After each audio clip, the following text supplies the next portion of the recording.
I feel like what they don't tell you is that your individual success is not enough. You know what I mean? It's like, and because you think it is, like, yo, once I get on, I'm gonna take care of boom, boom, boom. And it's like, you could do that for a long time, but people still gotta unlock themselves.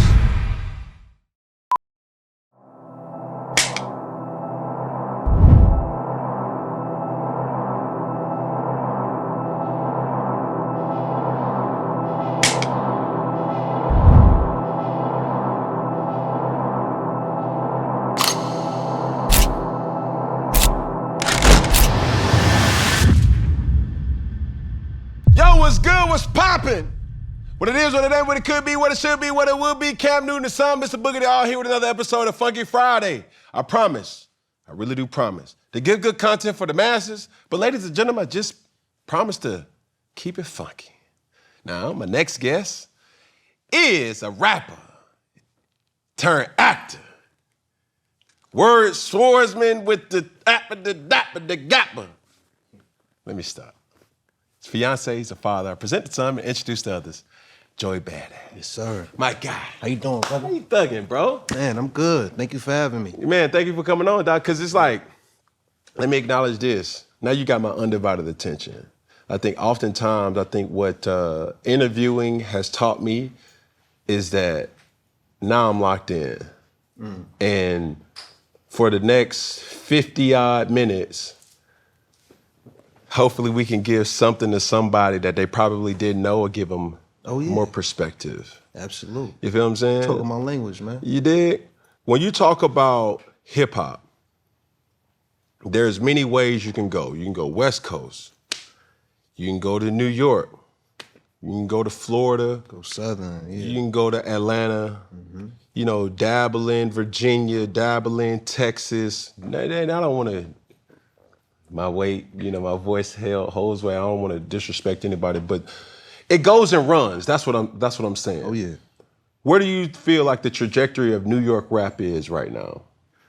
I think New York rap is actually in a really good place. You know what I mean? I think there's a lot of great things happening in New York, and there's actually a lot more versatility than I feel like people give credit for it. You know what I'm saying? I think when people think of New York, they think of, you know, traditional boom bap, and then more recently they think of like the new drill rap era. But there's so much, you know, other things going on in New York. Like you got artists like Mike, you got artists like Lexa Gates, you know what I'm saying? A lot of people, you got Griselda, you know what I mean? You got Joey, you got just a lot of different flavors going on. Cause you gotta think about it like this, right? Like New York City, yes, is the mecca of rap, but just as a city in general, it is like the capital of the world. You know what I'm saying? So there's a lot of different cultures and subcultures and influences and, you know, to pick up from it. I think that it kind of just get marginalized into one or two specific lanes. Yeah. But I think if people was to broaden their perspective a little bit more, they'll see that there's actually a lot of versatility coming from New York City today. Is just probably not as publicized to the mainstream. You know what I'm saying? So I mean, you know, to answer your question though, I think New York music rap is in a great place. Yeah. You know what I'm saying? And I think as long as people continue to experiment, like, you know what I'm saying, like the artists that I named, and you know, they continue to do their thing, I feel like we have the ability, the opportunity, the capability to show like a new light to New York, if you will. You know what I'm saying? Because New York being a mecca is a lot of pressure on the state to show up in the mainstream a certain type of way. You know what I'm saying? But to your point of things going in runs, I do believe that you know, eventually it's going, the light going to be shown back on, you know what I'm saying, the city and everything. So yeah, you know, I think every region has its time to, like, you know, dominate in a type of way. And New York has been a dominant city in rap for a lot of years. So obviously I've been very active in New York, going back and forth with ESPN for that. And just recently, I heard you about to do the 106 and congratulations on that. Thank you. Hell yeah. So for me, I was just with the young lady who runs all my vertical content, Shells. I was telling her, it's like, yo, one thing about New York is so rich in creativity. Oh yeah. You know what I'm saying? Like, not a lot of places where you just feel inspired, like, dang, she fly, dang, she fly. Hey, yo, you heard? Womp, womp, womp. And then you hear, you know, from the sounds, the smells, the look, the ensemble. Yeah.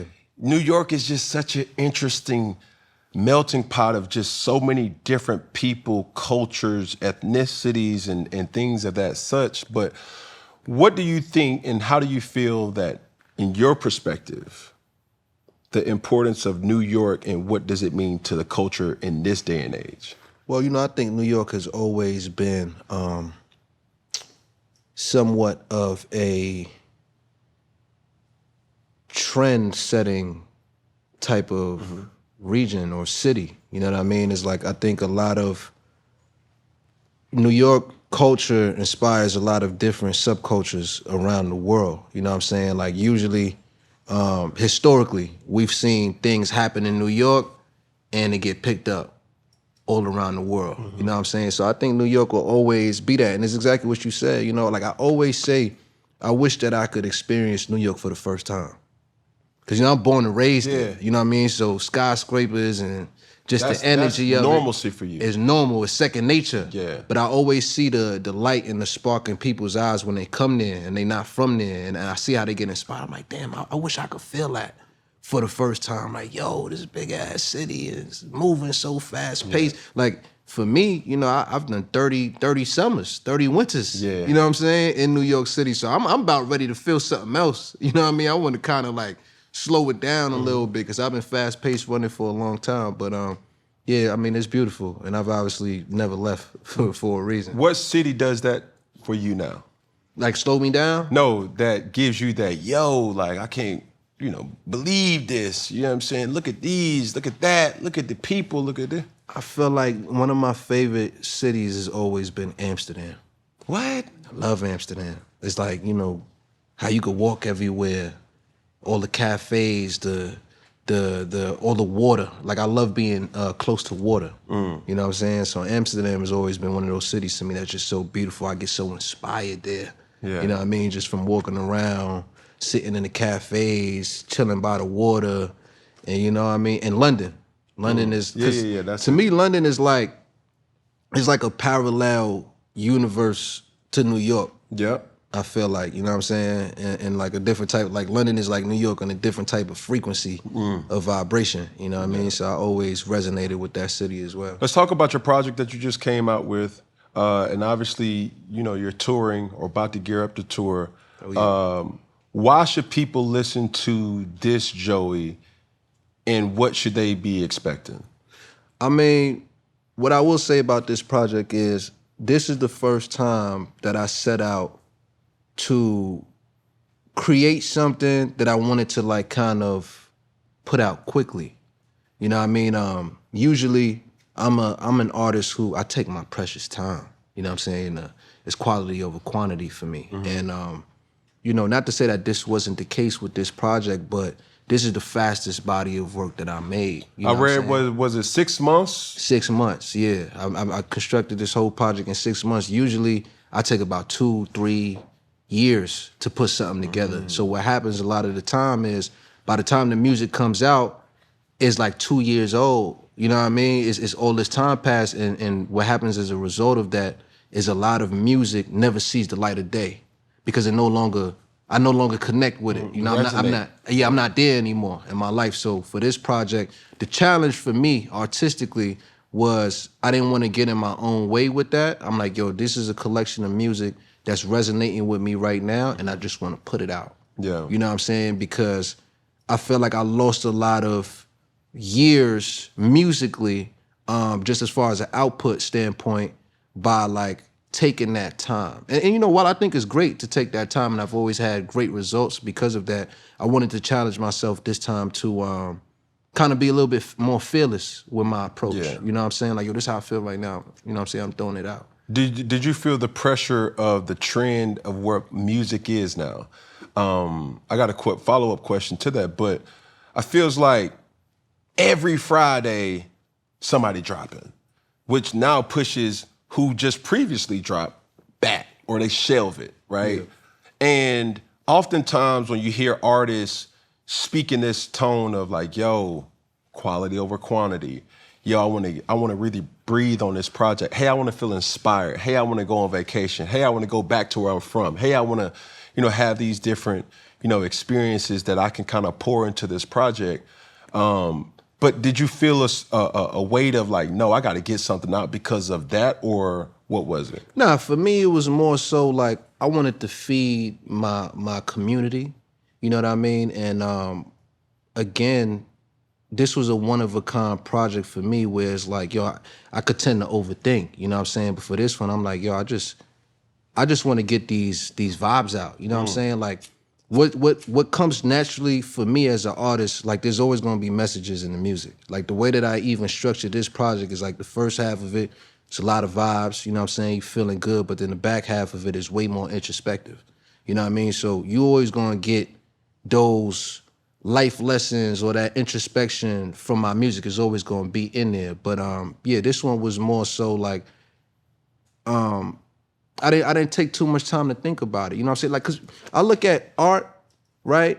Like I'm a painter. Yeah. You know what I'm saying? And I'm painting in my basement. And like, this is how I feel right now. And it's like, I could choose whether or not I want to share it with the world or not. You know what I mean? Like, to painters, it's like the work is never done. Mm-hmm. You know what I'm saying? But this time around, like, that's why I feel like for me, it fed something for me artistically. Cause I'm like, you know what? Here's to no fear. Here's to, yo, I really like this expression and I'm really connected with this expression and I'm gonna just share it. Yeah. You know what I'm saying? And just be kind of like disconnected from it. Yeah. You know what I mean? Like not disconnected from it in terms of like, not being there, but disconnected from the aspect of the control aspect of it. You know what I'm saying? And this is a first for me. You know what I mean? Where I didn't really give it that much thought and everything. You know what I'm saying? So that was cool. That was cool for me. I'm glad that I got to experience that as an artist. I wanted to show myself that I can put out music faster. You know what I'm saying? Because this project, like I said, was made in the spirit of a mixtape, but there is an album that I've been working on that is conceptual, that I've been taking my time on, that is gonna, showcase more so. That's still in the that's still a work in progress. That's what's coming next. That's what's following this. So my follow-up is this. You came into the game with the project 1999. Correct. Right? Mixtape. Yeah. Right? What happened to mixtape? That's a great question. And it's funny because Lonely at the Top, was a mixtape. That's the spirit that I made it from.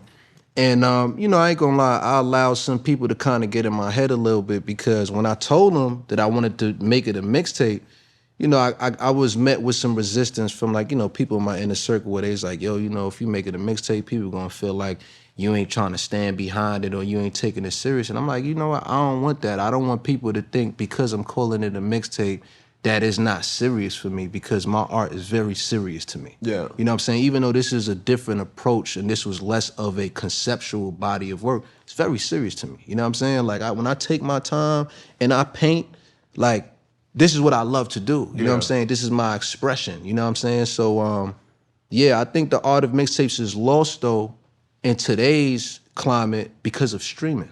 Yeah. You put something up and immediately it's consumed as an album. You go on Apple Music, it don't say mixtapes, albums. It just say a albums. metrics to get judged. Cool. Right. You know what I'm saying? It just say albums. It don't say projects. Yeah. You know what I'm saying? That's why I even love that she was like, yo, you dropped the project recently. Yes, because that's exactly what the intention was. Like, this is a project. You know what I'm saying? Like, so, I do miss those days where we could be able to separate the bodies of work. Like, yo, this is serving a specific intention and space in my creativity. You know what I mean? Like, there's a difference between when I'm like, yo, this is the album versus, yo, this is the mixtape or this is the project. You know what I'm saying? But you're definitely right.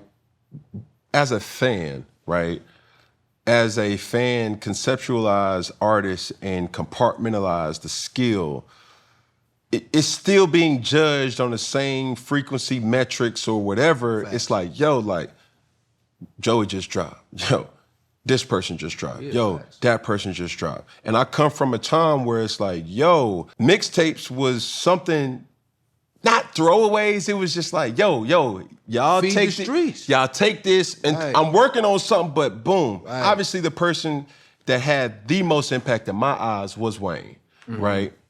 Through that, you're able to kind of step back, and when you have these, hey, let me hold the aux, let me connect to the Bluetooth moments, and be like, yo, especially with Gen Z now, it's like, what album is this? Right. I can't see this. Like, nigga, this was the drought. Nigga, this was suffix. This was the prefix. This was, you know what I'm saying? Like, you listening to No Ceilings.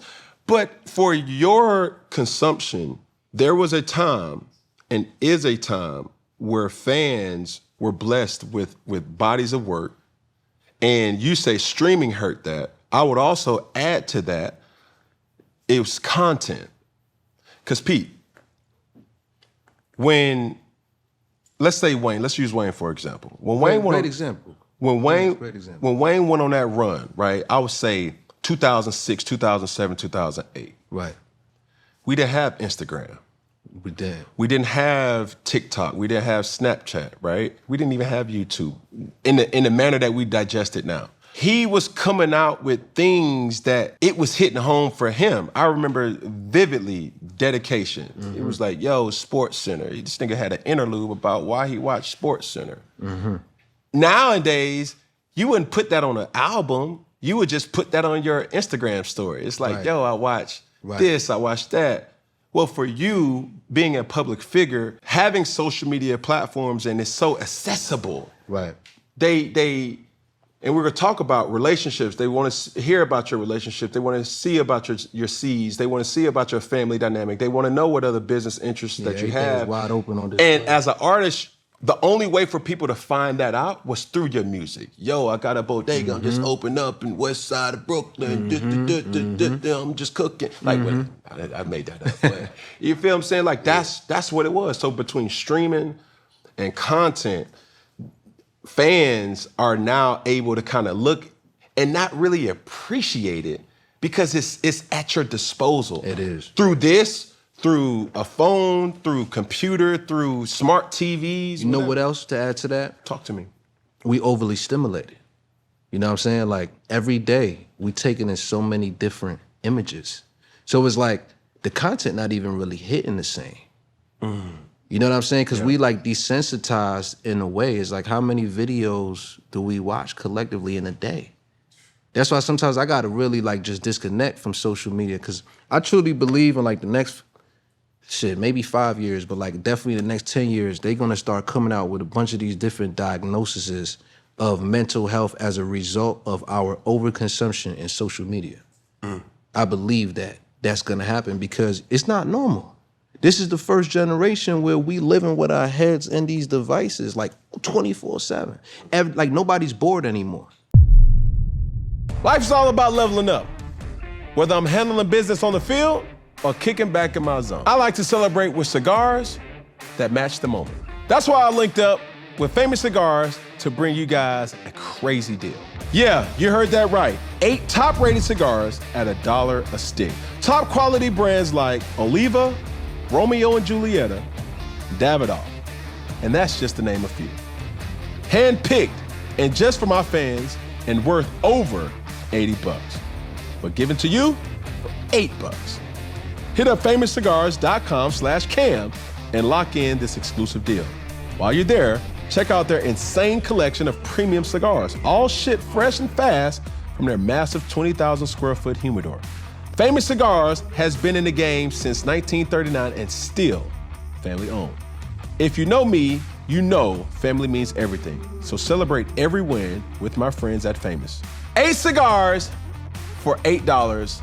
No, 8 premium cigars for $8. That's famouscigars.com/cam.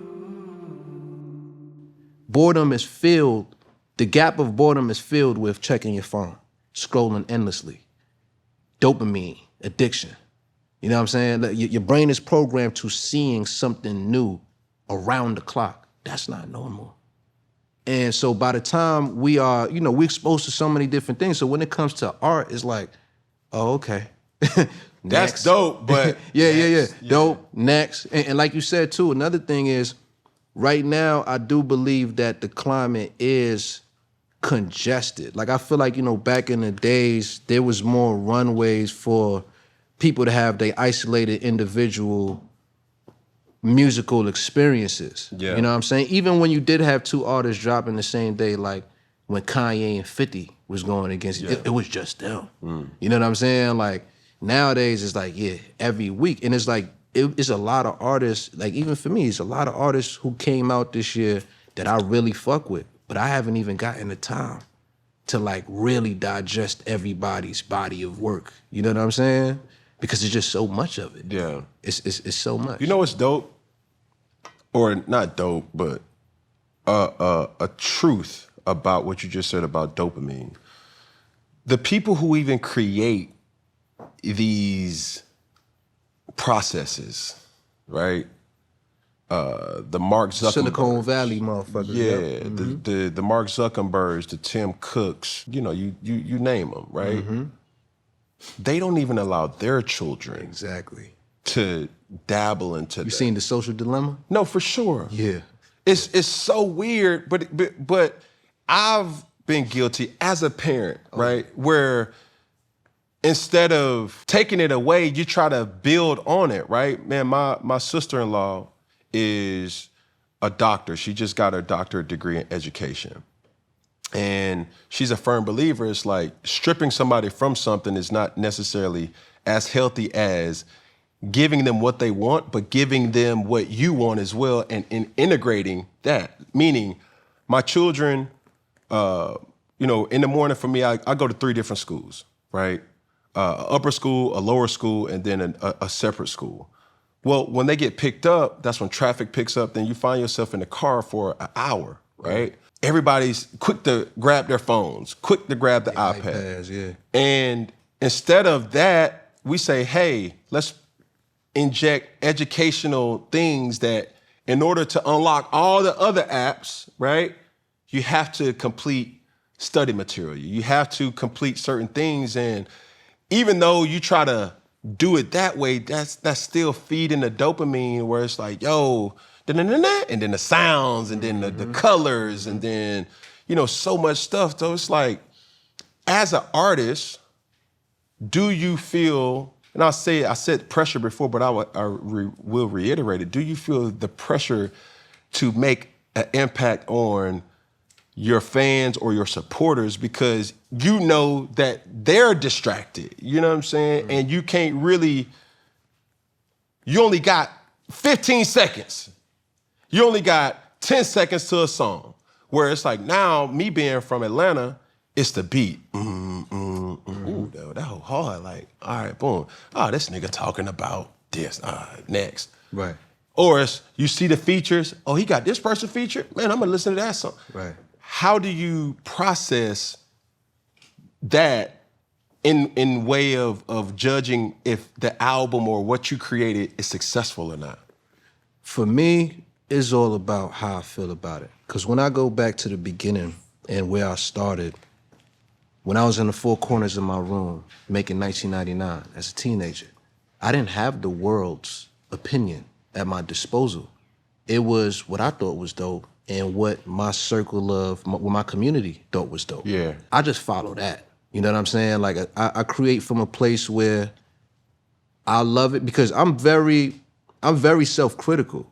You know what I mean? So I'll do something and it won't sit well with me and I'll go back in and fix something or change something. Yeah. You know what I'm saying? Or somebody will say, yo, I think you could do better. Like somebody in my circle, I'll be like, I bet. You know what I mean? I take heed to that type of thing. So by the time I put it out, it already went through all of these different phases. So at that point, it's just like, it is what it is. Go. Yeah. You know what I mean? Because I choose myself. And when I say by that, it's like I choose my mental sanity over like what the world wants. You know what I mean? It's like I create art for me. That's always what it was. Yeah. You know what I'm saying? Like and you know, don't get me wrong, there's definitely a thought in there is like, okay, cool, like, you know, maybe I could do something new that because what I love, one of the reactions that I love to my art is, you made this? I like the element of surprise. I like surprising people. They're like, yo, this you? Like, oh, Shy, you know, you could sing, or I didn't expect you to do this type of beat. For me, that's where I get my joy at mostly. You know what I mean? And for me, the success lies there. It's like, how do I feel about it? Do I feel good about it? Do I feel like I set my intention to, and did I hit it? Did I do the thing that I intended to do? Yeah. That's the success for me. You know what I'm saying? Personally. I've heard you say two things that could be triggering, extremely self-critical. Oh, yeah. And then you're an overthinker. Oh, yeah. You know what I'm saying? So is that healthy for you, or is that something that hinders you? Double-edged sword. And I think it depends on what side of the spectrum it's falling on, right? Because I think being self-critical, there's connection to self-awareness there. And I enjoy being aware. You know what I mean? Like, I enjoy knowing where I'm at, not just flying. Like, you know, I look at life like we all driving, we all flying a plane. But some people don't realize you're flying a plane and they sit in row 34D, but it's your plane. You know what I'm saying? I like being in the motherfucking pilot seat and knowing exactly where I'm at on the map. The cockpit. You know what I mean? You know what I'm saying? I'm controlling this motherfucker. So I think from that standpoint, cool, but there is a negative to it when you don't allow, like when you get too controlling and you don't allow for God. You know what I mean? Yeah. Or you trying to control every element of it. You can't. You know what I'm saying? Yeah. So I think from that aspect of it, that's when it gets negative. And then the other point of overthinking, same thing. You know what I mean? You know, one thing my dad has always told me is like, yo, I'd rather overthink than to underthink. Because you think everything through. But even with that, sometimes from overthinking, the negative of that is you take so much time away from progress because it's paralysis by analysis.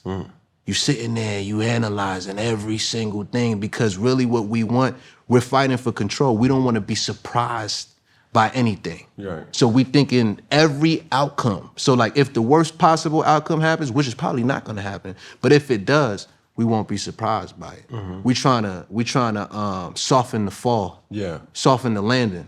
You know what I mean? So from that aspect, yeah, I would say that it can be a negative thing, and I think my new journey has been finding that balance. You know what I mean? Understanding that I can't be self-critical, understanding that I do have the tendency to overthink. For example, you know, with this project I put out, I'm like, this is my combat to that. I don't want to overthink this one. I want to trust my instinct. You know what I'm saying? I want to accept whatever comes with this because what I know for certain is that I will learn from the result of this. When you're just holding it, you take away your chances of learning faster. You know what I mean? So, yeah, man, you know, I'm leaning into just going with it, going with the flow, trusting God, not getting in my own way. Yeah.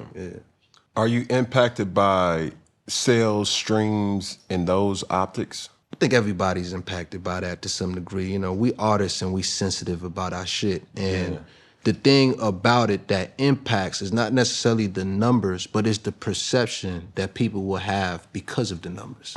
You know what I'm saying? People take the numbers as if like the art was not arting.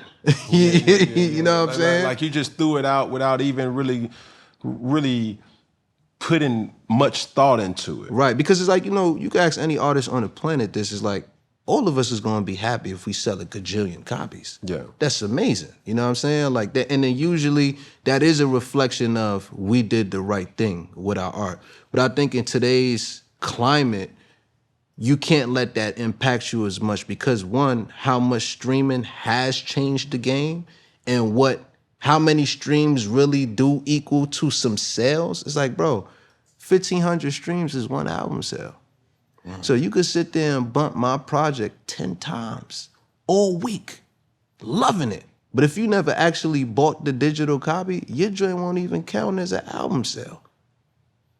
You know what I'm saying? So it's like, it's crazy. Yeah, it's wild. You know what I'm saying? So I think at this point in time, like, you know, listen, as artists, we just got to follow our hearts, man. You know what I mean? And we got to stay consistent. I think that's the win. You stay consistent, you put out quality shit, and people will resonate with you. You know what I'm saying? Don't get too caught up on the numbers type of thing. You know what I'm saying? Get caught up on where you at with yourself, with your life type of thing. You understand what I'm saying? Like, is your family good? Is your mental good? Yeah, that's what's important. You know what I'm saying? The only numbers that's important is the finances.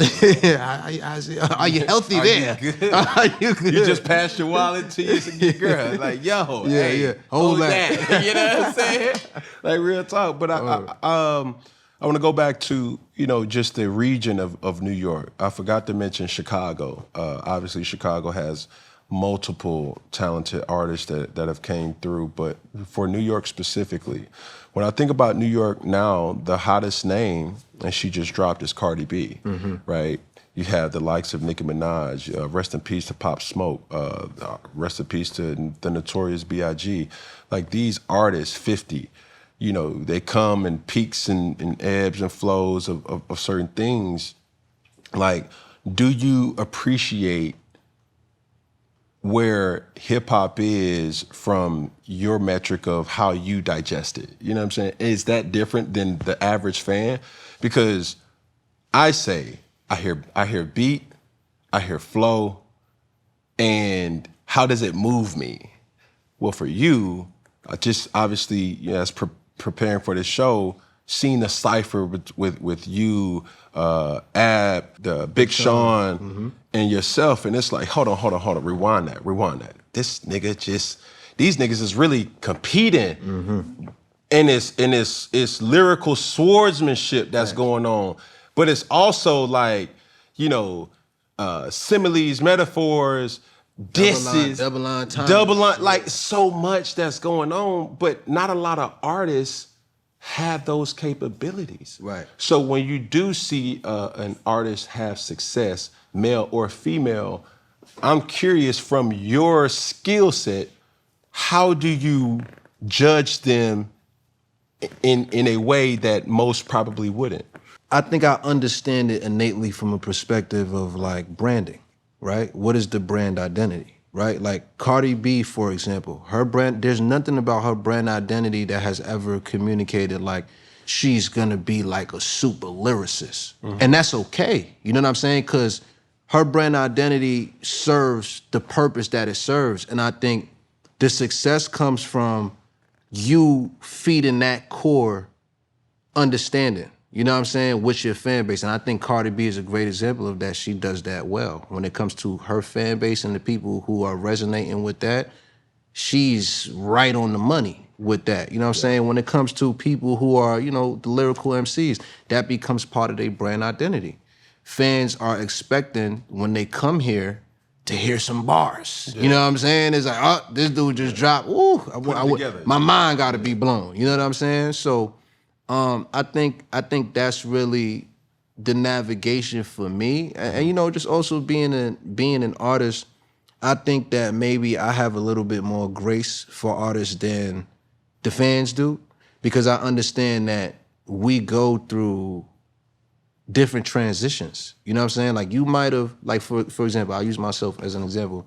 I came out when I was 17. I was doing hood rat shit with my friends. You know what I'm saying? And yeah, we was all about ciphers, and we wanted the best verse, and this, that, the third, and being the most lyrical miracle, and you know what I'm saying, everything. Now, nearly 15 years later, I'm a whole different individual. You know what I'm saying? Like I'm not the same 17-year-old Joey. Like I'm a suburban dad dude these days. Sure. These days, you know what I'm saying? Yeah. I got different things I'm protecting, different things I'm worrying about. I ain't just in the streets riding the bike around, skating around, just doing wild shit no more. Like my whole mindset is different. You know what I'm saying? And I'm creating from that place. You know what I mean? So I think I could recognize when certain artists are going through those transitions themselves. In that creative journey. Yeah, exactly. You know what I mean? What do you need? Like, how do you create? Do you travel? What mood do you set for yourself while you're getting in preparation to release, art? I think I'm in a place now where I'm realizing that I need to make more isolated time to create. And what I mean by that is, historically, what I've been doing is I just wait. You know what I'm saying? Like, I just wait for the inspiration to come. I don't I don't force it. I don't try to put myself like through the ringer too much. Like, yo, on Monday you gotta create. You know what I mean? Like, cause I find when I do that, I don't like for things to feel forced with art or creativity. You know what I mean? And I think sometimes I put a lot of pressure on myself in that way. But what I do want to do moving forward is I want to create time. Like I want to take a trip just for me to write. Because that's what I am. I'm a writer. You know what I'm saying? And I should have that time separated out, like, you know, because life be lifing. No, for sure. It lifes. Yeah. You know what I mean? You got kids, you got a lady, you got different responsibilities. You know, these things take up a lot of space mentally, you know, physically, emotionally. And sometimes it gets in the way of expression or creativity. You know what I mean? Sometimes you gotta like kind of put that. You gotta prioritize. Prioritize, you gotta compartmentalize, if you will. So it's like, yeah, I was literally just thinking this morning, like, you know what? I wanna take a trip just to write. You know what I'm saying? And give myself time to just be in a space where this is all you gotta do. Well, are you saying by yourself? Oh yeah. Like Dolo? Oh yeah. Bro, my man's drop, right? He literally just went, where you go? Morocco. Morocco. Dolly? Dodo. And I'm like, dang, that's so cool. Yeah. Cause like for me, I'm saying to myself, like, I am an introvert by like natural instinct. Like I don't have a problem with being by myself. Oftentimes when people see me, they're more shocked, like, yo, who you with? Yeah. And you know, it's a side quest bug, you know? Like it's nothing for me to just walk and roam and be like, yo, like it's a bakery right here. Dang, let me try one of them donuts. Like, yo, I'm a fiend for coffee. Like, boom, I'm trying the coffee. I love smoking cigars. I love trying to really explore, because this is one thing every human being loves, to be put on. Mm-hmm. If I could be like, no. Bro, try this. Right. Hey, whoa. Listen to this. Yeah. And then you trying to see how they respond and things like that. Like, but that happens in a space where you can't really be listening to other distractions pulling you this way. And I'm always obedient to that. And I was listening to an individual and he was like, yo, you're not selfish enough. But he wasn't talking to me, but it resonated to me. But I have 9 children, right? And I'm not in a space where I just want to like take away from them more so than me being in a space to be the best version of me for them. Right. And it takes time to say, hold on, am I okay? Mm-hmm. That's a part of mental health. Oh yeah. So from one man to another man, do it, nigga. You know what I'm saying? Absolutely. Because if you're not happy, your girl gonna suffer. Facts. If you're not creative, your art gonna suffer. Facts. And I'm always an opponent of like, bro, just do what you like. Life is already complicated. Do it, nigga. Yeah. Go work out. Hey, go eat the food, bro. Absolutely. But I believe in accountability too now. Gotta be. Like listening to, you know, those type of things is extremely important. So yeah, dog. In this climate that we're in, what moved you towards acting? What moved me to acting was when I got to high school, that was the first time that I had to think about specialized knowledge. And what I mean by that is like, okay, so we're gonna go to school but we're gonna prioritize this. Mm-hmm. I always knew I wanted to make music or be a rapper.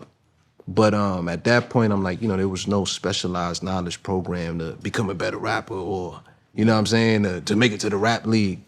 So I had to think about the next best thing for me. And that was acting or performing arts. Yeah. You know what I mean? And that's when I even got exposed to that term, like performing arts. I'm like, oh, this is all one big umbrella. You know what I'm saying? So, you know, people ask me now, like, what you like more, acting or music? And I'm like, I like making art. you know, to me, it's the same thing. It's just a different medium in which I'm expressing as an artist. Yeah. You know what I mean? Because, you know, when we wearing these characters, there's an art to it, right? Me and you, we could go audition for the same character right now, but we both gonna stylize it different. For sure. You know what I'm saying? You gonna wear that character through the experiences and lens of Cam. Right. And I'm gonna wear that character through the experiences and lenses of Joey. You know what I mean? So that's what it is for me. And yeah, I think it was just kind of like a natural progression of my artistry, if you will. Mm-hmm. I heard this where Fat Joe said on this podcast he was going to sign you, right? Jadakiss said Jada, he threw the flags. Yeah. Hold up. So, we ain't got enough caps, nigga. Like, so what's the truth in that? You know what I'm saying? It's like, yo, when you drop a name, and then now you have an individual like, hold on, wait, that don't sound all the way true. That may be some truth. Yeah. But why not go, you know, to the horse's mouth himself? So I'm here to say that is rap facts. Fat Joe was actually the first person in the industry who tried to sign me. He came to me very early, met with me in person, me and like two of my homies, and he gave us a lot of game early, you know what I'm saying, before we was even able to really process and interpret it properly. But yeah, you know, that's facts. Yeah. That's facts. You know what I'm saying? Shout out to Crack, man. Yeah. Shout out to Crack. Jada was like, man, tired of this shit. Yeah. That's facts though. You know what I mean? Like, yeah, Fat Joe was first, and then I think right after that, Jay had reached out. And it was some others, but Fat Joe, not only is that correct, but he was actually the first person in the industry who I ever had correspondence with who was trying to like put me on. So shout out to Crack. Every time I see him is love, you know what I'm saying? Because I think about that moment. I think about him being one of the first people to see me and to recognize me and my potential and my talent. I think what's interesting about that is there's no manuscript for rap, right? You have a skill, you get signed, you perform. Well, some would say being an athlete is kind of the same thing, right? You have a skill, you get signed, or it's more or less, you got a skill, you perform, you get signed, right? But along that, a lot of things that are missed is the business facts of that. Let's talk about it. So for you, in your maturation as an adult, being in the game for so long, what have been some things that you've seen that have helped and also things that have hurt you, not realizing like, yo, the money that I'm making at 18, 19, nigga, I plan on living, you know, what is the age in America, what, 65? That's 30 plus, 40 plus, you feel what I'm saying? How am I gonna make this money stretch? Right. What was your experience like? Man, I think one of the first challenges that I faced as being a person who was making, you know, large amounts of money was the survivor's guilt. And I dealt with that for such a long time without even actually knowing what it was, right? I'm just like, damn, you know, it was this weight, it was this pressure of like, okay, I made it to this point that I wanted to make it to. You know, this point that I saw of success, the peak of the mountain or whatever.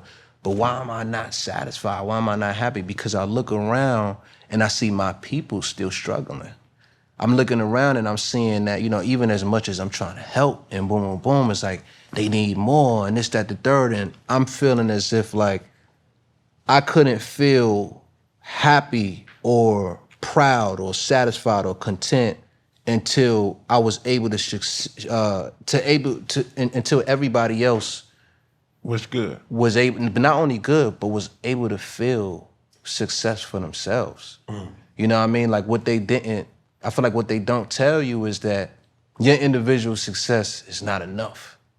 You know what I mean? It's like, and because you think it is, like, yo, once I get on, I'm gonna take care of boom, boom, boom. And it's like, you could do that for a long time, but people still gotta unlock themselves.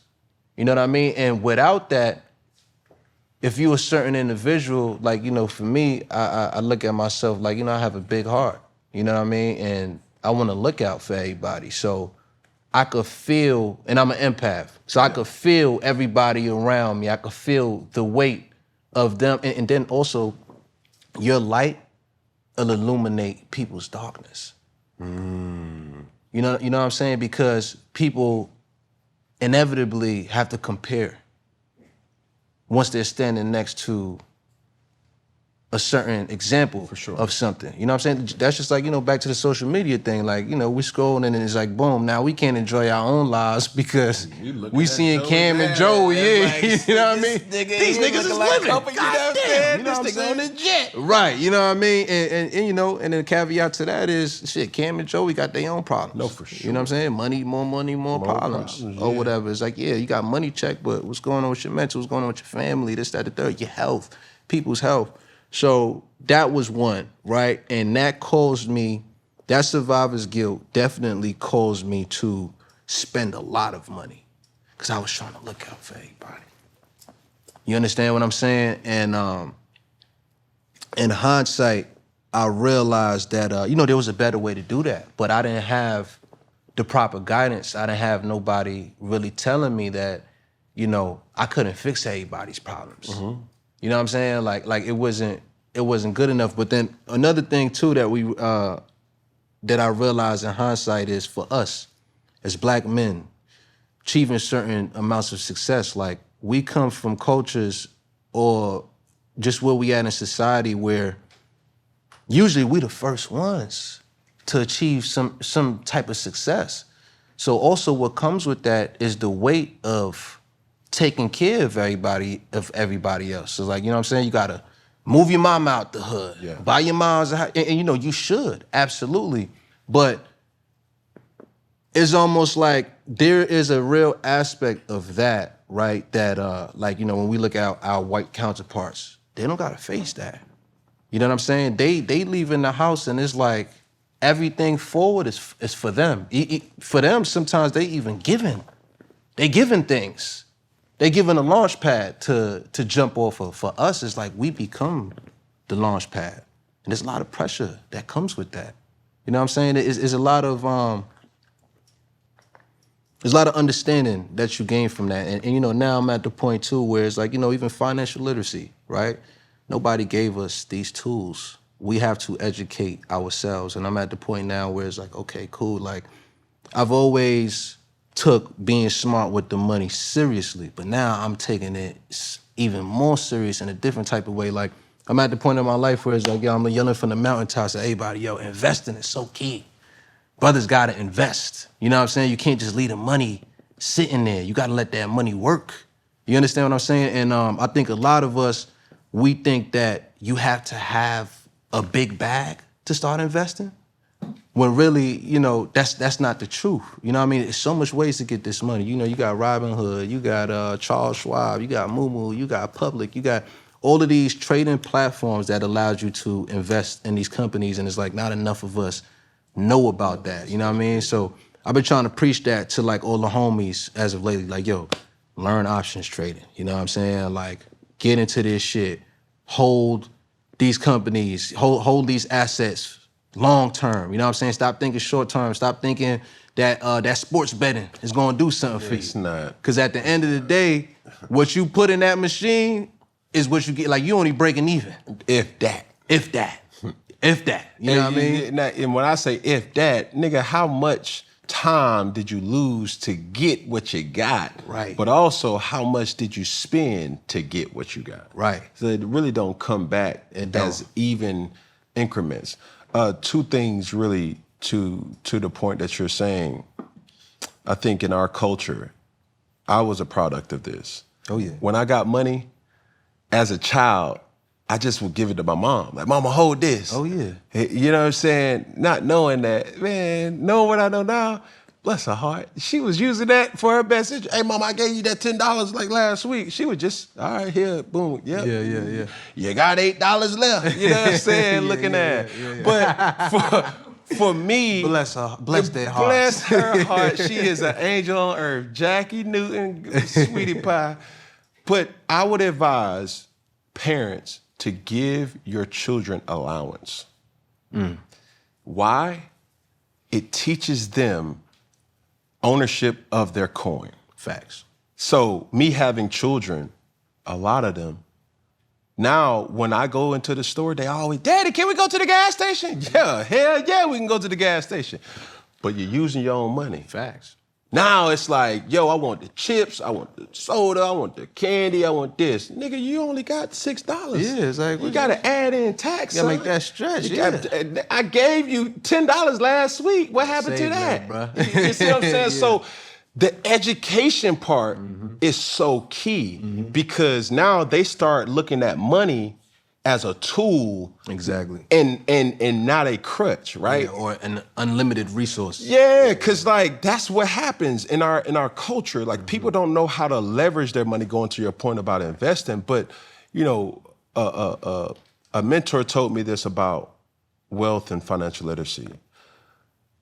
Wealth is almost like swimming. When you learn how to swim, that's you unlocking wealth. But I give you this analogy. If a person can't swim, you can hold that person up and both of y'all can probably make it to shore. But what if somebody else jump on your back? Oh yeah. Going down. You sink. You're going down. That's not, you could probably still hold that person while you're swimming. Yeah. So what needs to happen? Facts. You need to teach that person how to swim too. My dad always told me something similar to that. The hole in the bucket. Money, wealth is like, you know, it's the bag, but the bag got a hole in it. And that hole is representative of your expenses, your overhead, everything that you gotta do to fill the bag up to make the money. And the goal is to have the biggest bag with the smallest possible hole. Yeah. You know what I'm saying? That you can manage. And that's something that we don't realize, like coming from our communities, right? Like, cause it's like the more we make, the more we want to spend. It's like, oh, it's lit, boom, boom. Then you get hit with that tax bill and all that. It's like, oh shit. Ain't nobody told me about that, then I thought. Federal, state. Right, you know what I mean? Alimony, child support. Yeah, and you know. Divorce, like what? And I went through something like that very early in my career where, you know, I had somebody who was doing my taxes or whatever, or at least I thought. And I'm like, you know, I would always kind of check in like, yo, we good, right? You're like, yeah, we good. And, you know, come to find out we wasn't good. And I was like 3 years behind. And you know what I'm saying? I had to bang. I had to come out big. You know what I'm saying? So I'm like, yo, it's so important that we get the information. You know what I mean? Like, there's so much money out here, really. And it's like we a lot of us from our communities exist in a scarcity mindset. But there's really more than enough money for all of us. The only thing that's separating 85% of us from that bread is the information. And people not having the energy or the excitement to obtain the knowledge. All you gotta do, like you get the knowledge and then it's like you learn how to swim. Yeah. You know what I'm saying? Like, yeah. And it's a perfect analogy. You know why? Because what they say about black people. They don't know how to We don't know how to swim. Stay with me. That was a bar. Come on now. But it's one of them things, dog, that we do have survivor's guilt, right? To that point where it's like, man, I got to get my mom, my uncle, he doing this. But you can pay them the right way, but this is the caveat. If I'm hiring my partner, my homeboy, my twin, my girl, her sister, my mom, my dad, they separated now, my stepdad, bro, there's ways you can do it, but they have to be the right hire. Facts. They have to be adequate and competent for the job. Facts. Oftentimes we put people in position that are not adequate. And that's the recipe for doom. Or they're also leaning on the fact of the relationship that you have before the professional one. For sure. You know what I'm saying? So they come in laxed. And I think that's a part of accountability where us as the brothers in position that we have to take as well, because we have to over-communicate at that point of entry.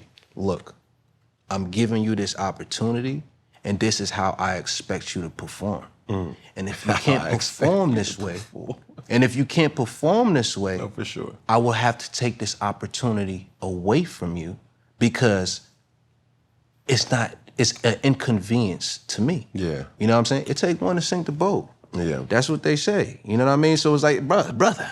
Help me, sister. Come on. You know what I'm saying? I'm trying to help you, but help me help you. You dig what I'm saying? So I need you to show up and put our relationship aside. You know what I'm saying? And show up in this position like you would to a stranger. No, for sure. You know what I mean? Don't be lax because I'm your brother. Like, be invigorated, be empowered, be even that much more motivated because I am your brother. And because we can break bread this way. You know what I'm saying? So I think that's something that I learned over time too, was putting people in those positions, but like having a unexpressed expectation of like, yo, you know, if I was them, I'd move this way, so I expect them to move that way, but never really communicating it. You know what I'm saying? And you know, that's some accountability that I had to take, even though they should come in that position as an adult. And you know, as an adult, but you also got to do your due diligence in communicating to them, because it's like, yo, listen, because the moment you got to like fire somebody, it's almost like you ain't never did nothing good for them. No, for sure. You know what I mean? So it's like you have to set that boundary. That's a big one too that I learned with maturation. Boundaries, so important. You got to set that boundary and let them know, listen, this is the situation, but I will go from 0 to 100 very quickly if the expectation is not met. Oh, swear to bees. But I'll tell anybody how you create boundaries, and no matter what the relationship is, especially in pertains to money. Ask this simple question: is this a gift or is this a loan? If you ask that simple question off the bat, it already sets the parameters of what the expectation is for me giving you this. Facts. A gift is, Joey, you need X. There's X, Y, and Z. Facts. But guess what? If Joey says, yo, this a loan, bro, I pay it back. Yeah. No different than Chase, no different than Wells Fargo, no different than... And yo, listen, I need my interest. The interest is killer. No, because you need to learn that there's nowhere else in the world you can go to borrow that where you won't be charged for it. Exactly. Now look, I ain't gonna do you like J.P. Morgan. I'm your brother. But you are inconveniencing me. That is a BBL butt. A big butt. You are inconveniencing. Have to You know what I'm understand. saying? And depending on the time that I gotta go without, You gotta compensate me. You know what I'm saying? You gotta Because that's how I learned. You know what I mean? Like my dad has probably been one of my biggest influences when it comes to like, you know, wealth management or like money discipline and stuff like that. And that's something he taught me from young. Did he have It's money? like, oh yeah. Well, he built up. You know what I'm saying? Shout out to my dad. You know what I'm saying? My dad been hustling for a long time, and now he's in a great position, and I'm very proud of him. You know what I mean? Because he stayed disciplined, 10 toes, you know what I mean? When it came to the money and everything like that. So, but yeah, that's one of the principles he instilled in me is like, yo, listen, man, when you taking from somebody, you inconveniencing them. Because money works for people. So you taking some of their soldiers away. For sure. You know what I'm saying? So when you come back, it's like, yo, you should give them a little bit of a bonus. Yeah. You know what I mean? So that's always how I've been. If like, yo, Cam, let me, you know, and I'll never ask you for it. But Yeah, yo, let me get 10. Yeah. I'm gonna come back with at least 11. You know what I'm saying? Off principle. Off of principle. And just for you to know what type of person you dealing with. Because when I come back and I need to ask you again, you already know. Yeah, how it's I'm good. And that's the type of shit that I pay attention to, right? Because, you know, you hit it right on the head. It's like, is it a gift or is it a loan? So when somebody come to me, it's like, when they say, I'm going to pay you back, I take your word for it. No, for sure. I'm going to hold you and to I'm not that dude that be like, no, shake my hand. No, I'm not that dude. No. Because when you get, the only thing I got in this world is my balls and my word. Like, Facts. no, I take the word. I take the word. And it's like, yo, you told me that. Yeah. I'm a person that can literally go off of what we said. You know what you told me. Yeah. I don't believe in contracts, but we need contracts. Don't gaslight me. You know no. I mean? And on the sake of business, I read the book Rich Dad Poor Dad. And as I was reading Shout this out to book, Robert Kiyosaki. yeah, it was this rule that everybody should know in its layman's term, right? Business and anything in life comes down to these three principles. Expenses, that's what you're spending your money on. It's that quadrant, right? Yeah, bro. And I'm like, yo, I never had it explained like this. Facts. Expenses is what you're spending your money on.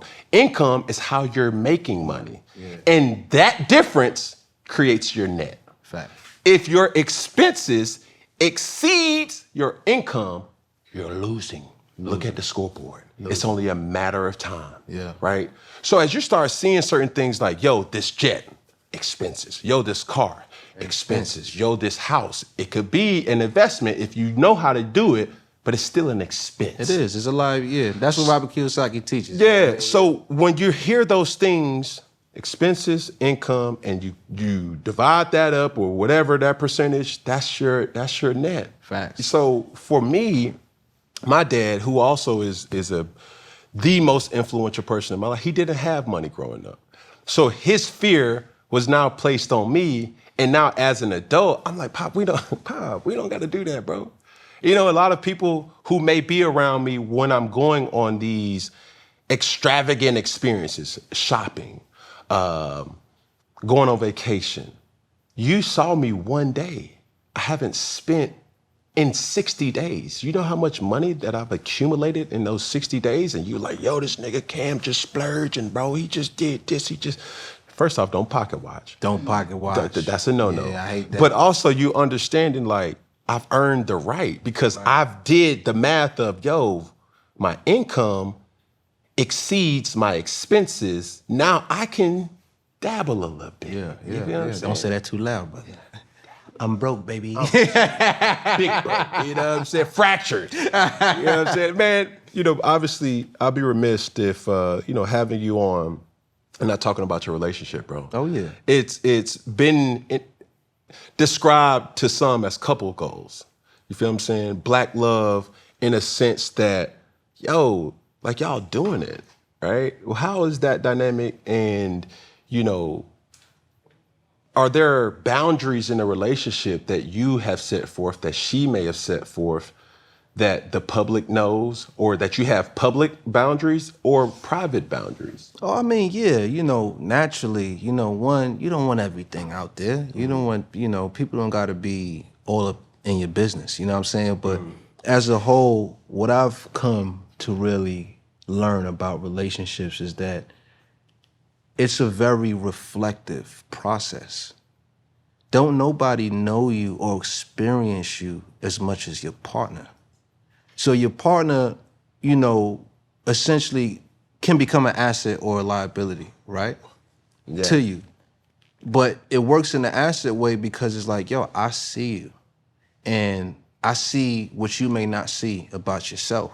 And I'm going to point out things for you. I'm going to shed light for you in areas, you know, where you could do better at. And I'm also going to big you up in the areas that you're doing great at. Because it's like, we should know that. Everybody needs reassurance.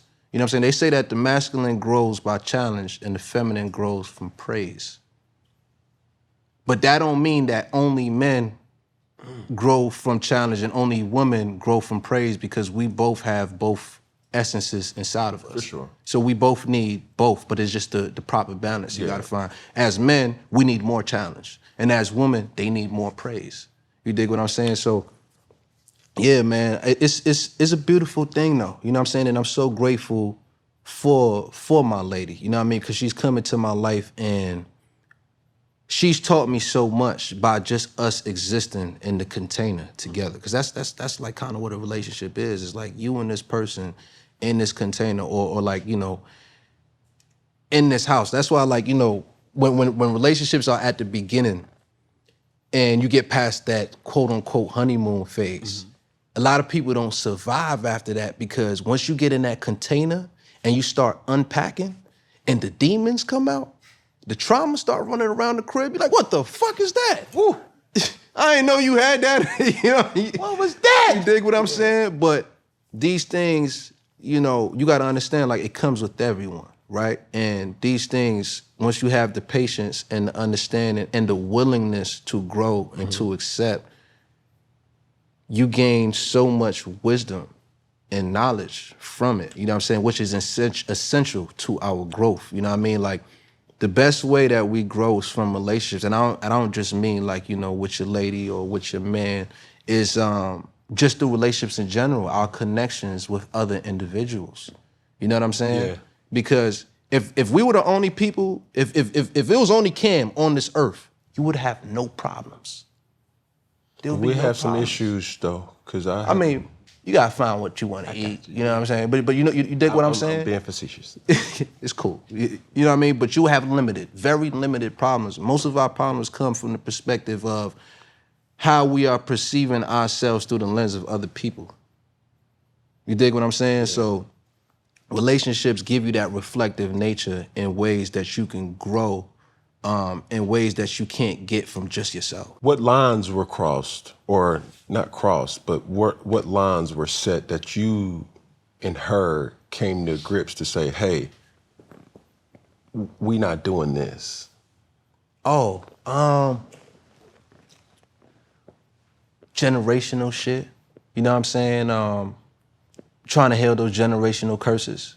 Like, you know, one of the biggest things, going back to investing, right? For me, it's important to leave for my children a entry point when they become adults. You know what I mean? Like applying all of the rules of thumb that you're saying, allowances, and you know what I'm saying, giving them that preparation so by the time they get there, they're not just reckless with their spending. But I think that it's important that we put our future generations in positions to excel. You know what I mean? Because I look at it like this, like most of us, we born while our white counterparts are born on the 50-yard line. You know what I'm saying? They halfway there. We born outside the stadium. God. You know what I'm saying? Some of us ain't even in the parking lot. We ain't even on the premises. We ain't even in the premise. You know what I'm saying? We gotta take 2 buses and a train to get to the stadium. And then after that, we gotta pay admission to get in. And the third quarter one. And then we only got admission enough for the nosebleeds. Yeah. You know what I mean? We still gotta. So it's like, you know, that's been a very prominent point that, you know, my partner and I have been making as it pertains to, you know, our son, where it's like. Congratulations. Thank you. Congratulations. Thank you, brother. You know what I mean? It's like, because I look at it like this, man, like, damn, if only my parents knew to get some of that Coca-Cola stock in the 90s and put it in my name, I come in this thing 900 grand strong. You dig what I'm saying? Mm-hmm. So I'm trying to apply that to the future. That's just one aspect of it. I mean, you know, and that's financial, but most of all, like, you know, a big part is emotional intelligence and how much us as a community of people, you get the therapies and all of this shit, like how much that shit was taboo for us growing up. You know what I'm saying? Most of our parents ain't never did therapy. Mm-mm. You know what I'm saying? Like they generation, like the fuck, like you trying to call me crazy? Yeah. Like, you know what I'm saying? You trying to say I need a shrink? This ain't shit wrong with me. Yeah. You know what I mean? So normalizing things like that, being able to, and I hate to get into the whole terminologies and shit, but it's important, like creating safe spaces for us to be able to express with each other. Do y'all do therapy? We do. Okay. Yeah. We do counseling. For that, right?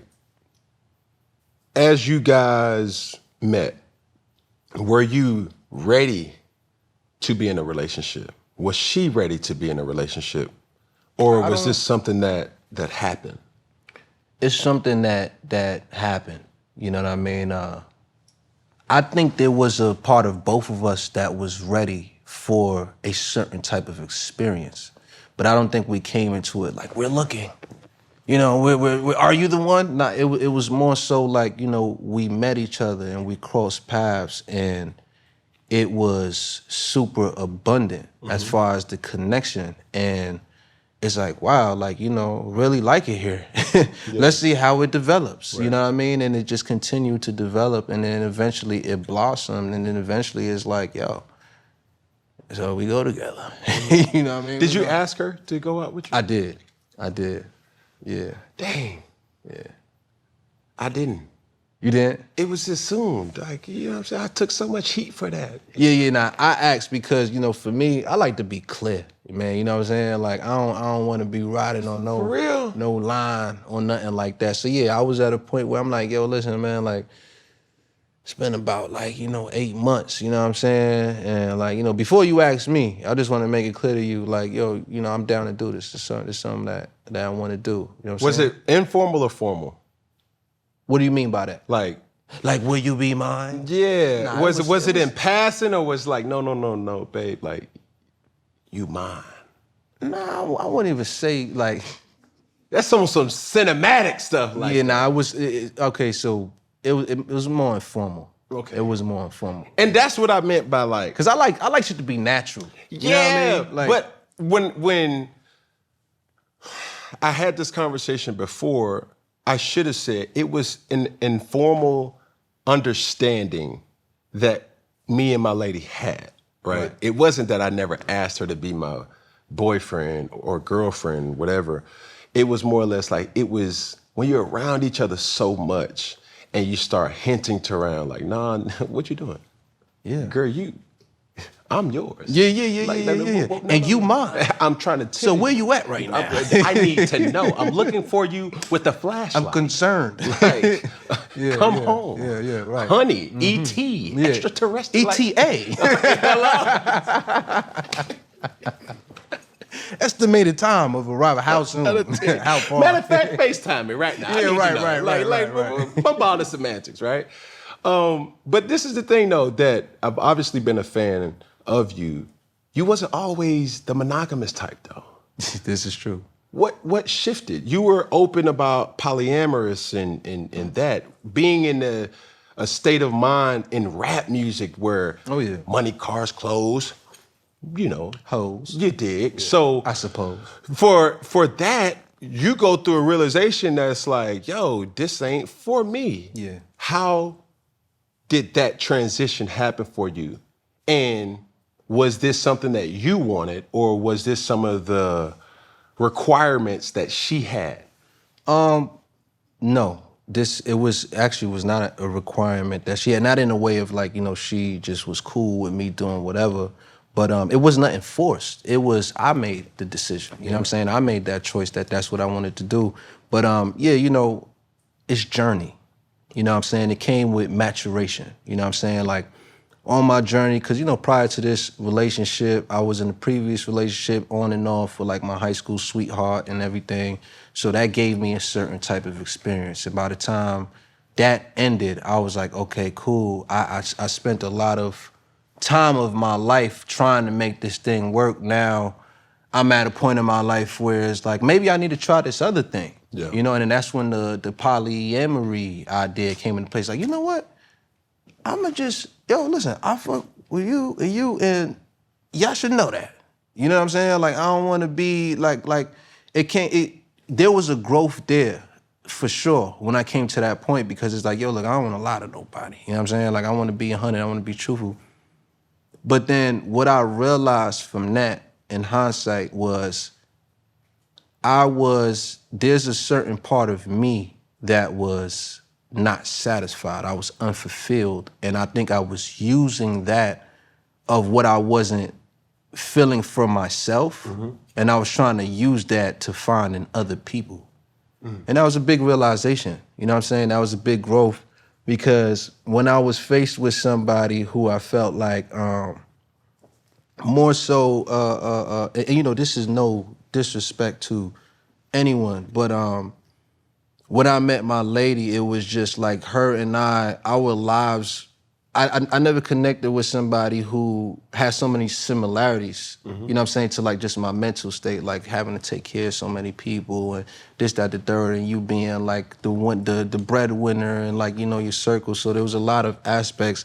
And when that self-reflection came through that relationship, it showed me and taught me so many new and different things about myself and how much I really like needed me, you know what I'm saying, to show up in a certain way. And I was chasing, or I was dependent on other people to kind of fill that for me, if that makes sense. And yeah, you know what I'm saying? So that was the natural growth. But also just, with my lady, like, she was, very much so like, yo, I'm not trying to change you or who you are. If that's what you do, like, I just want you to be, honest and truthful and shit with me. And, it got to a point where it's like, yo, you know what? Actually, I don't want to do that. You know what I'm saying? I want to be focused. I want to be centered, and I don't want to be dividing my energy, because that shit is a lot of work. No, for sure. You know what I'm saying? To have to divvy up yourself and all that emotionally, it's a lot of work. You know what I'm saying? And so that was part of the evolution. I think you said something where, like, the honeymoon phase, and I can't speak for nobody, only for myself. My honeymoon phase was met with a lot of demons, because I really wanted to see. I'm like, no, this is who I am. Like, boom. Hey, I got children. Boom. I don't feel comfortable with you meeting my children yet. Boom. I'm seeing how you react to certain circumstances. Got to. Some people feel like, yo, like, you playing all these damn games. Like, no. Because I know me. I protect myself from others, because I know when I'm in it, 10 toes down. And it's hard, because being in this situation, a successful person, you don't find out who these people really are until it's too late. Facts. So therefore, you have to see. Yeah, you got to introduce some challenges at the top. Yes, dog. And a lot of times, even in our relationship today, she coined the phrase, like, baby, I just feel like a piñata sometimes. And it never was my intent for that to happen. What she mean by that? Because different than other people's platform, I use these sessions or episodes as therapy. Right. Indirect, direct, real, not real. Like, I genuinely enjoy talking to people. Facts, and we connected with sharing experiences. For sure. Absolutely. So as I'm sharing my experiences, when people hear that, they automatically assume, or I've been guilty of embarrassing her because it doesn't sound right? But what people don't know is we have these conversations. Right. So I've always heard this my best friend.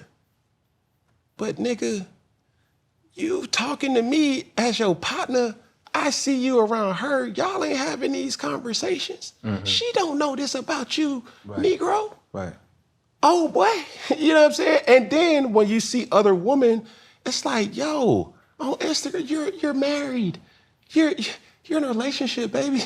Right. What can I do for you? Right. No, I'm not gonna play like, no. So when you lead with trying to understand a person, and you're having these discussion points where it now becomes interesting that somebody is listening not to respond, she was listening to understand. Mm-hmm.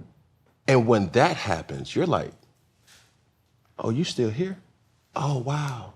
And when you start having these conversations, debates, challenges, it's healthy. Because in any type of interaction where verbals are exchanged, you need to do just enough as talking as listening. Mm-hmm. And when you're hearing a person talking, you're saying, okay, well, but why though?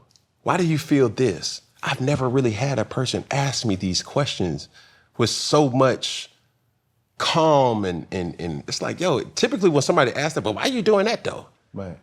And it's like, what you mean why I'm doing that? Nigga, I'm me. Like, I'm popping. Like, bro, I'm MVP. Man, like, I actually ain't never thought about it like that. You know what I'm saying? But when her tone is like, no, babe, but I'm not trying to judge the branch. I'm trying to get to the root. Right. Okay, take me back when it's like, dang, I ain't never really thought about it like that.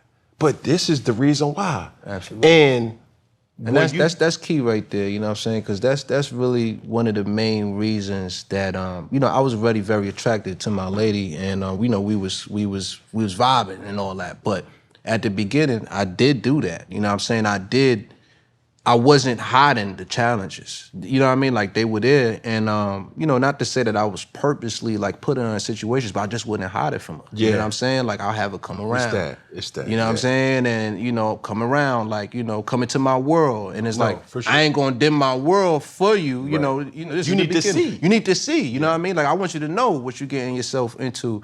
And the way she was graceful and the way she was so non-judgmental through that is one of the things that like really made me gravitate to her in that space. Cause I'm like, damn, like, you still here? Or it's like, you not, you know, you're not You ain't judging spooked. me. Yeah, you're not spooked. Yeah, right. Yeah. You know what I'm saying? Like, damn, like, that's kind of very attractive. Yeah. Like, you know what I mean? I respect that. Like I appreciate that. You know think, what I mean? Like, what I've realized, and I've been open about this, like I've had a lot of good women in my life that I did not appreciate at that time. Oh yeah, preach, brother. And it's timing is everything. Facts.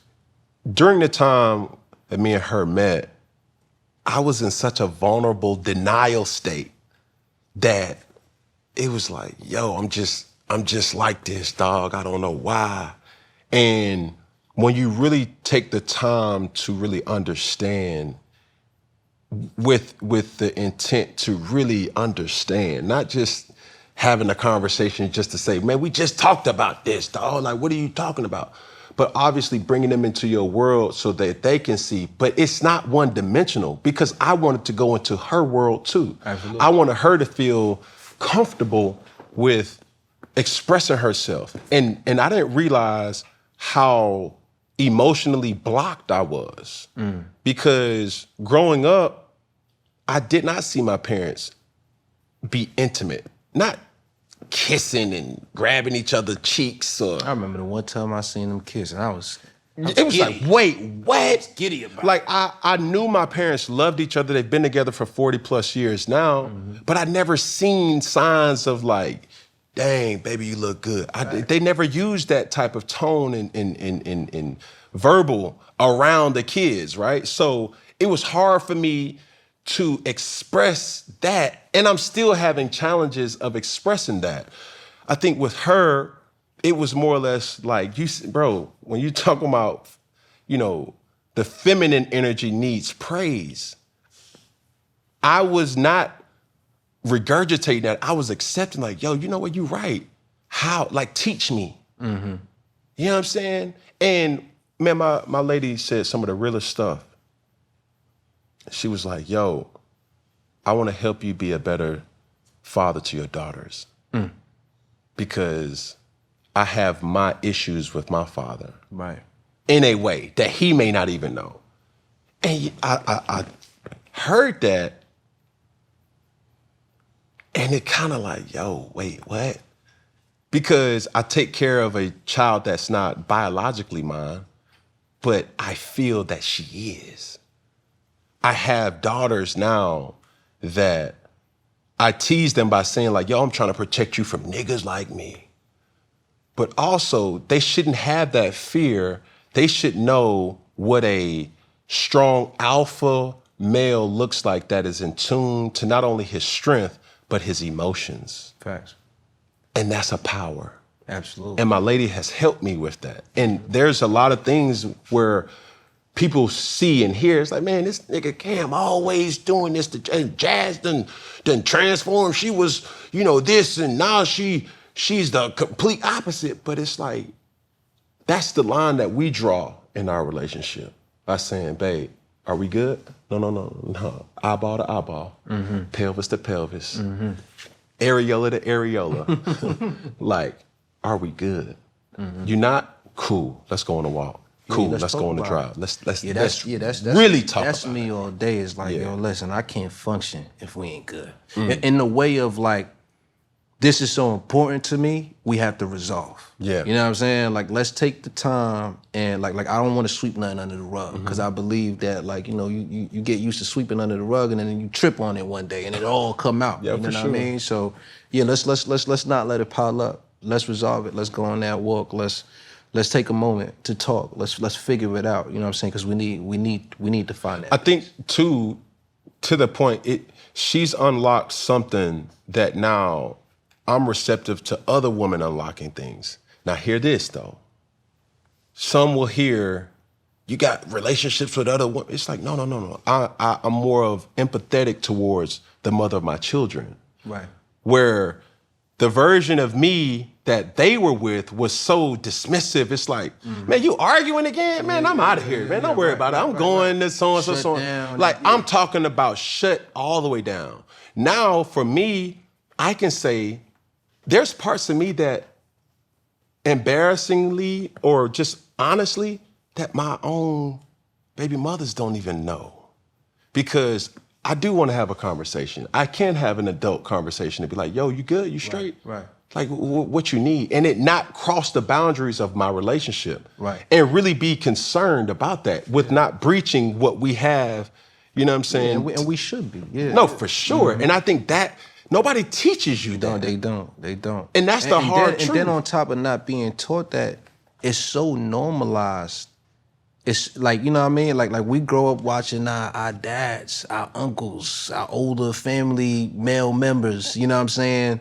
Not being that example of how to do that correctly. You know, actually being an example of how to do it incorrectly. No, for sure. You know what I'm saying? So you double that down with nobody teaching you how to do it the right way, and it's just like, it's all bad, you know what I mean? So I feel like it's beautiful to be sitting here with you and for you to be taking so much accountability and having that new profound perspective now, because we need to talk about that as leaders of our communities, and we need to show and be an example, you know what I'm saying, to all of the other men that's out there trying to climb up or trying to figure it out, because that's what it boiled down to, man. We ain't got enough role models, you know what I'm saying? We ain't got enough, and listen, man, like to all the brothers out there, is like, listen, ain't nothing easy about a relationship. No, hell no. There's nothing easy about it. It's not, you know, even when I hear, you know, you said some couple goals, it make me cringe a little bit, because it's like, what is the goal for people?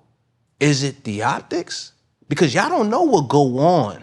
You know what I'm saying? In the container. In the container is just me and my lady. You know what I'm saying? We going through what we going through, and we are having our own evolutions and stuff in private.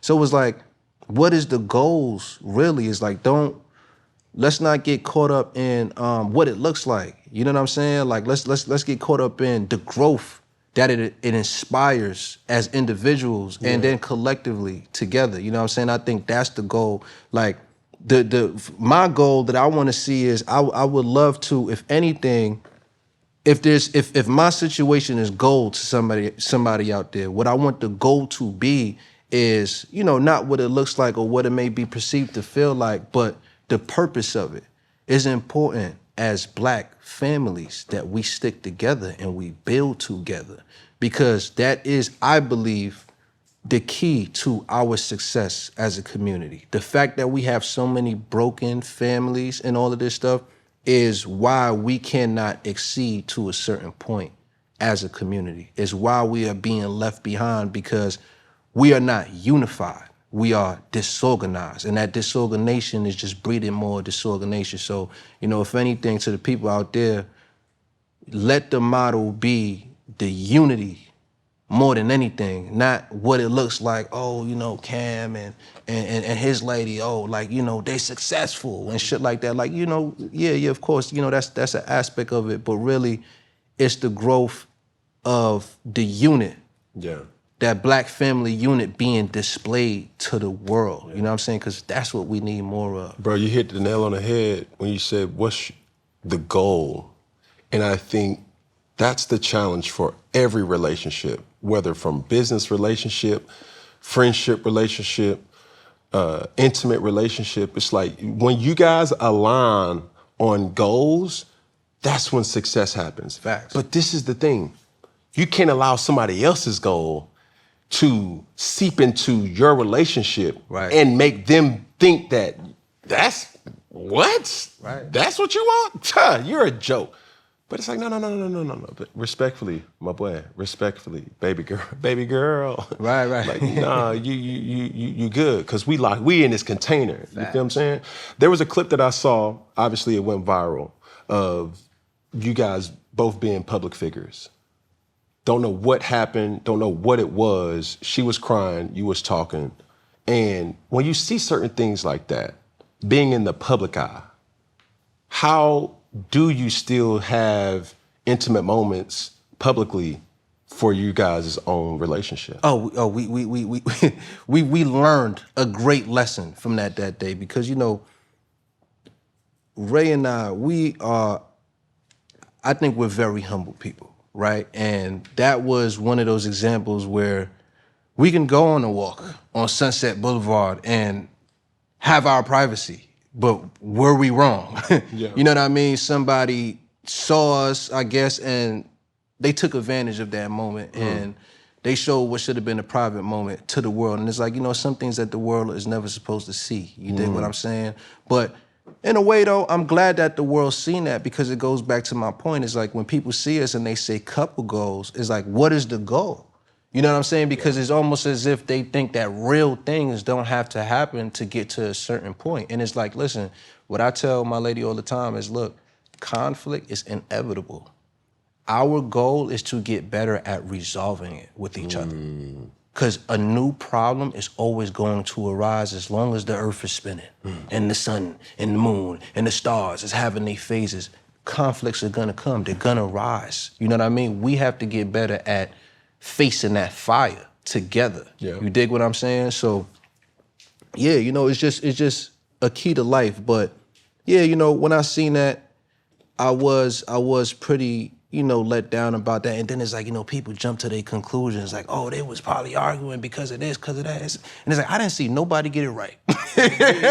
Not a single person. Do you care to explain? Well, I'll say this, right? We were just going through the motions. Yeah. That's it. And that was authentic. It was authentic. It's inevitable. You dig what I'm saying? It was inevitable. And, you know, we've grown so much since then because that was like over a year ago. Yeah. You know what I mean? I remember I seen people saying, oh, it's because she was pregnant, but she wasn't even pregnant yet. You know, you dig what I'm saying? Like, listen, it was really just a matter of she's going through things, I'm going through things, and we get into a disagreement, and it's just a clash. Yeah. You dig what I'm saying? And it just happened to have happened on Sunset Boulevard where somebody caught it and fucking put it out there for the world to see. But it's like, this is what goes on in households all the time. You see us, we still together, right? Hello. So we resolved it. You dig what I'm saying? But again, these conflicts are inevitable. Like, what we have to do is to get better at resolving that, because that is also the part that's keeping us back. That's what's creating these disorganized situations, because our conflict resolution skills are non-existent.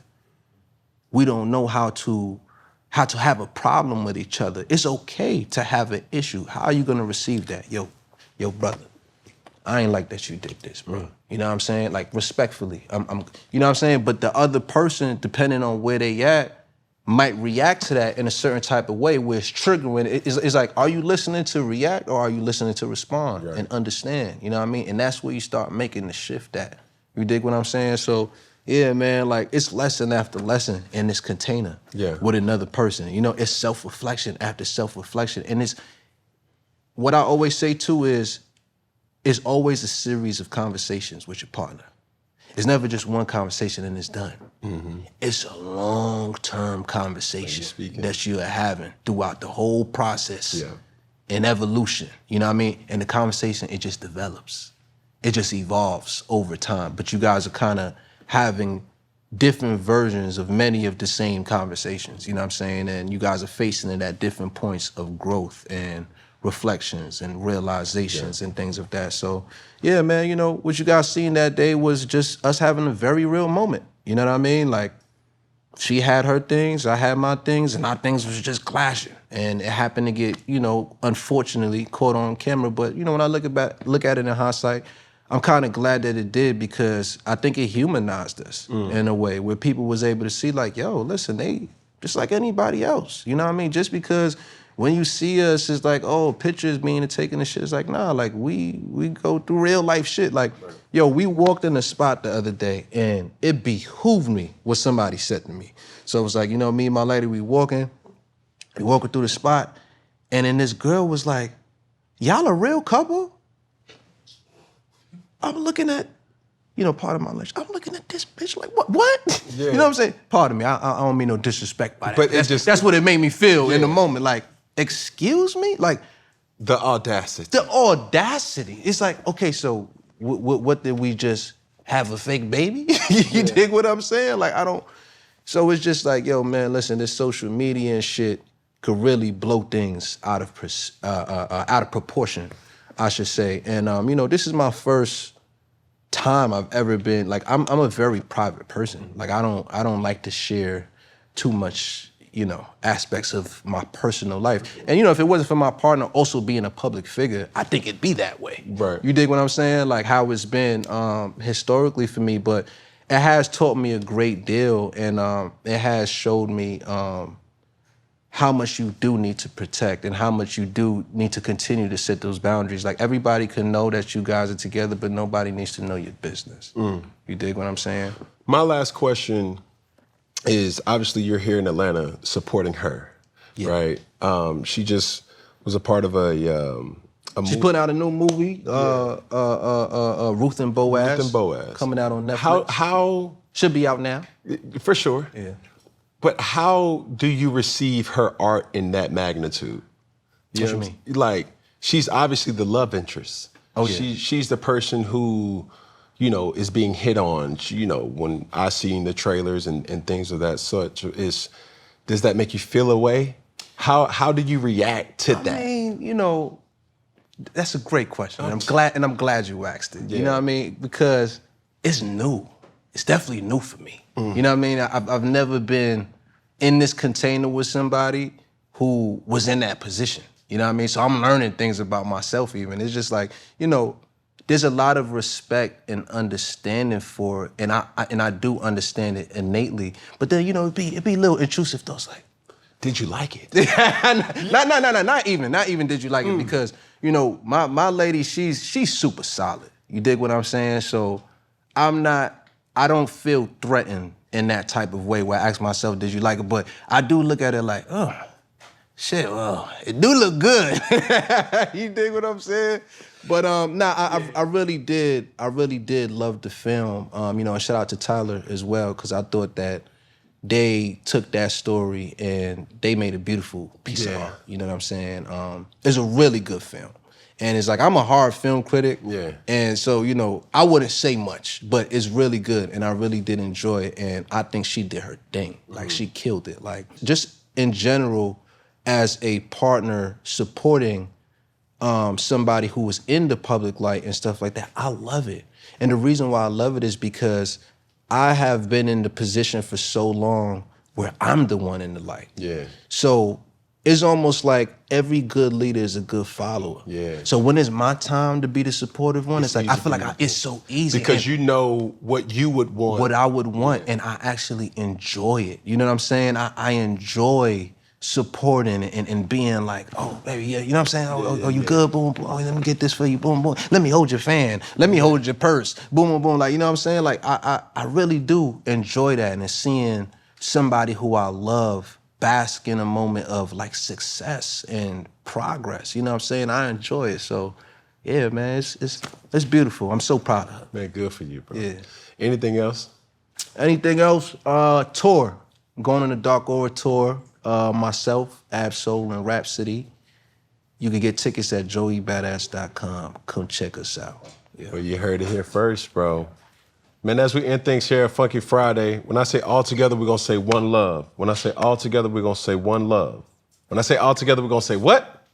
One love. One love. It's going to look similar to this. Like, we give you this camera, then we're going to go to your camera, then we're going to finish with our camera. It's going to look like one finger, one pinky, one thumb. When I say all together, we're going to say what? One love. Here we go. You ready? Yes, do it. One hand out. Serious? Like that? Yeah. Okay. One finger, one pinky, one thumb. All together, one love. One love. Oh, my God. Come on. You can't botch that up. You can't botch this. Is a brand name right All together, one love. All right, say baby. less. It's on the all together. One finger, One finger. one pinky. All love. Oh, damn, I missed it. One love. All together. All together. One love. One love. You know, I'm usually good at these things. For real? I'm usually good at these things. Are you listening to react or you listening to respond? Yeah. Here we go, bro. One hand out or understand. I botched that up too. You feel me? Here we go. One hand out, one finger, one pinky, one thumb. All together, one love. Ladies and gentlemen, Joey Badass. You dig? Appreciate you, bro. Thank you, bro. Appreciate you. Yes, sir. Yes, sir. Likewise, brother.